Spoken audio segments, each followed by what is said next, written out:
ಸಾಮಾನ್ಯವಾಗಿ ಪರಿಸರ ಕಾಳಜಿ ಬಗ್ಗೆ ಎಲ್ಲೆಲ್ಲೂ ಭಾಷಣಗಳು ಮೊಳಗುತ್ತಾ ಇರುತ್ತವೆ.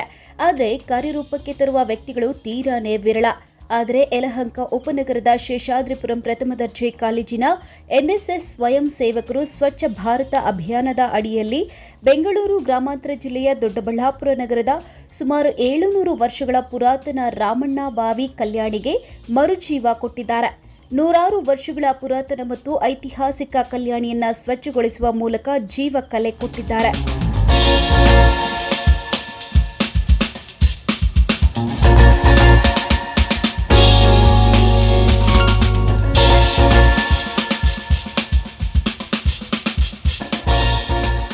ಇದೇ ವೇಳೆ ಮಾತನಾಡಿದ ಕಾಲೇಜಿನ ಎನ್ಎಸ್ಎಸ್ ಅಧಿಕಾರಿ ನವೀನ್ ಕುಮಾರ್, ಸ್ವಚ್ಛ ಭಾರತದ ಅಭಿಯಾನದ ಅಡಿಯಲ್ಲಿ ರಾಮಣ್ಣ ಬಾವಿ ಕಲ್ಯಾಣಿ ಮತ್ತು ದೇವಾಲಯದ ಸುತ್ತಮುತ್ತಲೂ ಬೆಳೆದಿದ್ದ ಗಿಡಗಂಟೆಗಳನ್ನು ತೆರವುಗೊಳಿಸಿ ಸ್ವಚ್ಛತೆಯನ್ನ ಮಾಡಿದ್ದು, ಮುಂದಿನ ದಿನಗಳಲ್ಲಿ ಮತ್ತಷ್ಟು ಕೆಲಸ ಮಾಡುವ ಪ್ರೇರಣೆ ದೊರೆತಿದ್ದು, ಕಾಲೇಜಿನ ಎಲ್ಲ ಎನ್ಎಸ್ಎಸ್ ಸ್ವಯಂ ಸೇವಕರಿಗೆ ಅಭಿನಂದನೆ ತಿಳಿಸಿದರು.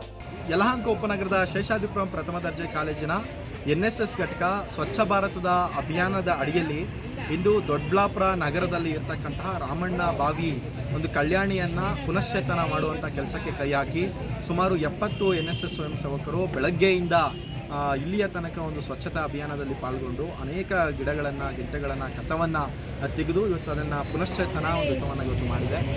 ನಮ್ಮ ಕಾಲೇಜಿನ ಎನ್ಎಸ್ಎಸ್ ಸ್ವಯಂ ಸೇವಕರು ಮಾಡಿರ್ತಕ್ಕಂಥದ್ದು ಹೆಮ್ಮೆಯ ವಿಚಾರ ಅಂತೇಳಿ ಈ ಸಂದರ್ಭದಲ್ಲಿ ತಮ್ಮೆಲ್ಲರಿಗೂ ಹೇಳೋದಕ್ಕೆ ಇಷ್ಟಪಡ್ತಿದ್ದೀನಿ.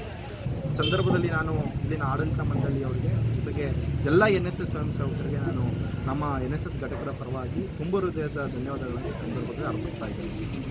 ಒಟ್ಟಿನಲ್ಲಿ ಇವರ ಸೇವೆಯಿಂದ ಪುರಾತನ ಕಾಲದ ಸಂಪತ್ತನ್ನು ಉಳಿಸಲು ಸಾಧ್ಯವಾಗುತ್ತದೆ ಹಾಗೂ ಜೀವರಾಶಿಗಳಿಗೆ ಕುಡಿಯುವ ನೀರಿನ ಲಭ್ಯತೆಯೂ ದೊರೆಯುತ್ತದೆ. ಇನ್ನಷ್ಟು ಪುರಾತನ ಕಾಲದ ಸಂಪತ್ತನ್ನು ಉಳಿಸುವಂತಹ ಕೆಲಸ ಇವರಿಂದ ಆಗಲಿ ಅನ್ನೋದೇ ನಮ್ಮ ಆಶಯ.